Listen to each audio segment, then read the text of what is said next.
आकाशवाणी है। अब आप चंद्रिका जोशी से समाचार सुनिए। केरल में वायनाड में हुए भूस्खलन में मृतकों की संख्या 165 हो गई है। ये संख्या बढ़ने की आशंका है। सेना, नौसेना, वायुसेना, आपदा मोचन बल, एनडीआरएफ और अन्य एजेंसियां प्रभावित इलाकों में बड़े पैमाने पर राहत अभियान चला रही हैं।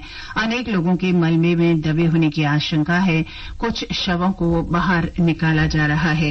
इस क्षेत्र में डिफेंस सिक्योरिटी कोर सेंटर और प्रादेशिक सेना की 4 राहत टुकड़ियां तैनात की गई हैं और आवश्यक राहत उपकरण वायनाड पहुंचाए जा रहे हैं। सशस्त्र बलों ने कल रात प्रभावित इलाके से 70 शवों को निकाला और लगभग 1000 लोगों को बचाया गया है। केरल के राज्यपाल आरिफ मोहम्मद खान और गोवा के राज्यपाल पीएस श्रीधरन पिल्लई ने आज वायनाड का दौरा किया। गृह मंत्री अमित शाह ने कहा है कि केरल सरकार को वायनाड में मूसलाधार वर्षा और भूस्खलन की पूर्व चेतावनी इस महीने की 23 तारीख और फिर 24 और 25 तारीख को दे दी गई थी। वायनाड में हुई तबाही को लेकर आज राज्यसभा में ध्यानाकर्षण प्रस्ताव के दौरान हस्तक्षेप करते हुए गृह मंत्री ने कहा कि 26 जुलाई को एक और चेतावनी जारी करके अत्यधिक तेज वर्षा, भूस्खलन, जमीन धंसने और संभावित जनहानि का संकेत दिया गया था। उन्होंने कहा कि राष्ट्रीय आपदा मोचन बल की 9 टीमें पहले ही केरल भेज दी गई थीं, लेकिन राज्य सरकार ने समय रहते फंसे लोगों को नहीं निकाला।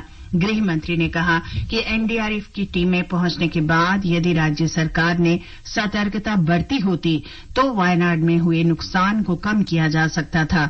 गृह राज्य मंत्री नित्यानंद राय ने सदन को सूचित किया कि केंद्र ने घटना के बाद से राज्य को हर संभव सहायता उपलब्ध कराई है। उन्होंने कहा कि सशस्त्र बल, एनडीआरएफ और एसडीआरएफ बचाव और तलाश अभियान चला रहे हैं।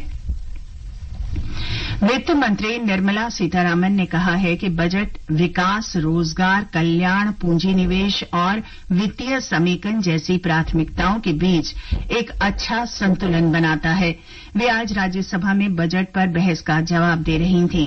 उन्होंने कहा कि सरकार सबका साथ, सबका विकास, सबका विश्वास और सबका प्रयास के आदर्श वाक्य में विश्वास करती है।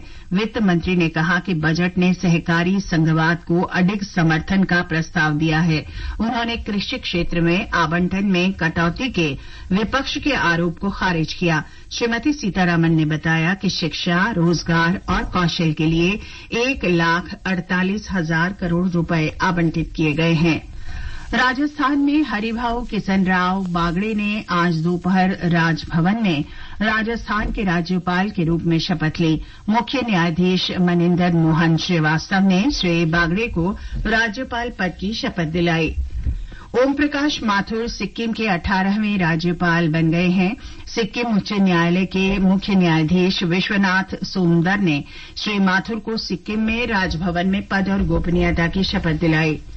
पूर्व केंद्रीय स्वास्थ्य सचिव और 1983 बैच की आईएएस अधिकारी प्रीति सूदन को संघ लोक सेवा आयोग यूपीएससी का अध्यक्ष नियुक्त किया गया है।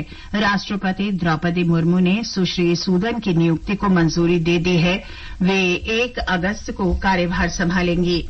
संघ लोक सेवा आयोग ने पूजा खेड़कर की अस्थायी उम्मीदवारी रद्द कर दी है और उन्हें भविष्य की सभी परीक्षाओं से प्रतिबंधित कर दिया है। आयोग ने उपलब्ध रिकॉर्ड की जांच के बाद सुश्री खेड़कर को सिविल सेवा परीक्षा 2022 में नियमों का उल्लंघन करने का दोषी पाया गया है। पेरिस ओलंपिक में मुक्केबाजी में महिलाओं के 75 किलोग्राम भार वर्ग में लवीना बोर्गोहाइन क्वार्टर फाइनल में पहुंच गई हैं। बैडमिंटन में पीवी सिंधु और लक्ष्य सेन ने अपने अपने मैच जीतकर सिंगल्स के प्री क्वार्टर फाइनल में जगह बना ली है।